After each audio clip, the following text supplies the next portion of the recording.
Coming up this morning on Daybreak, police are investigating two separate shootings that happened early Sunday morning. And we've learned new information about the shooting that resulted from an attempted robbery a few weeks back. Plus, police officers in Nixa were pulling over drivers this weekend, but for a different reason than you might expect. We'll have these stories and much more headed your way this morning on Daybreak.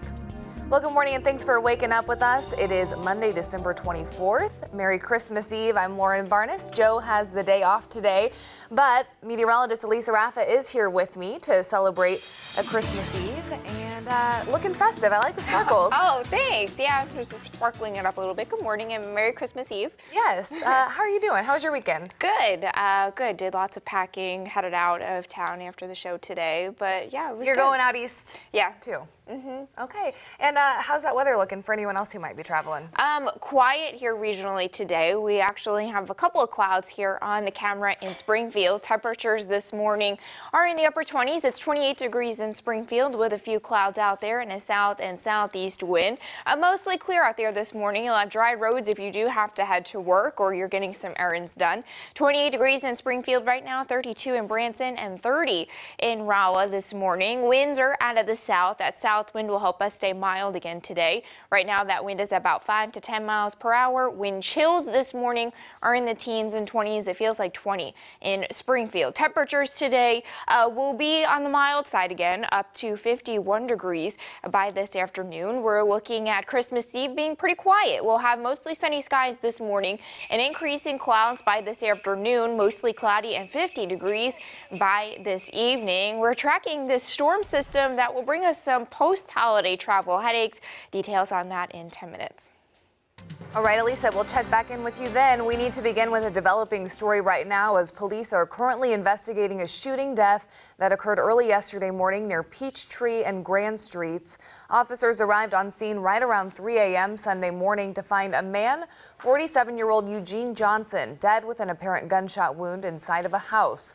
Officers say a man was arrested in connection to the crime, but a name or criminal charges have not yet been filed. We will continue to provide updates on this story throughout the day, and if you have any information on that shooting, you should call police.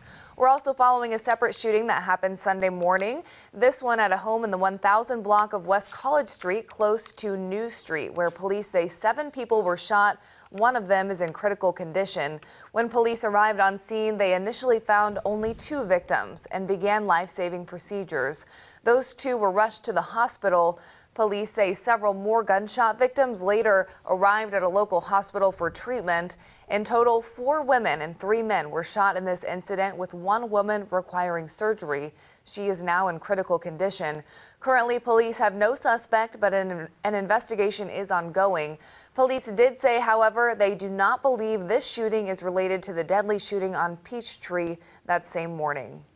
Well, a Warsaw woman is dead after her house caught on fire yesterday. The Benton County Sheriff's Office posted on Facebook that 76-year-old Barbara Beeson was killed after she went back into her home that was fully engulfed when firefighters arrived.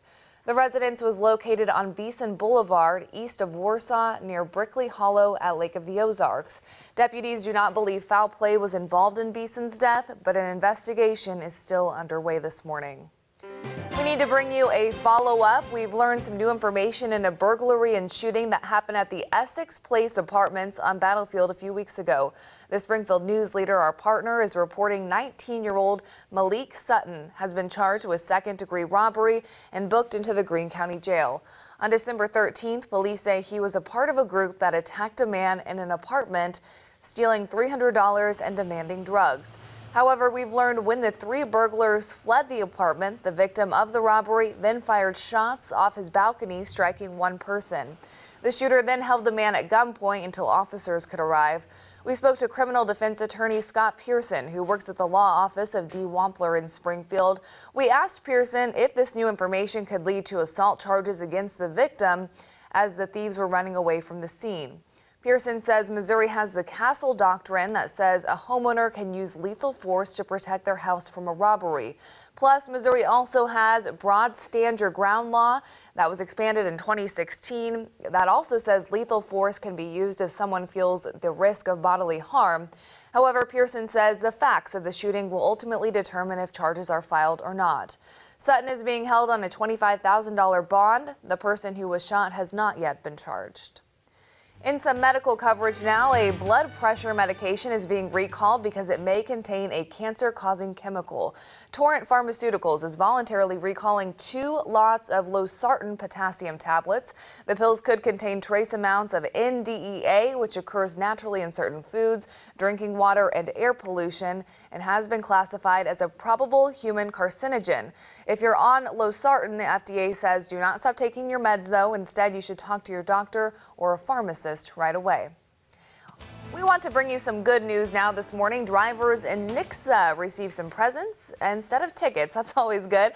After the city's police department decided to spread a little bit of holiday cheer this week, a film crew followed Corporal Joe Darty around with the Nixa Police Department, who surprised families with Christmas gifts on Friday. Watch what happens when Darty pulls a woman over here. The reason I pulled you over, I'm not sure if you realized or not, but back here, you got kind of close to my car, so I just wanted to remind you to give us about 4 seconds in there between. But no ticket for that. It's purely a warning situation. Also, you're free to go at this point, but we have some toys that we're giving away, so we'd really love to give something to your daughter if that's all right. That's great.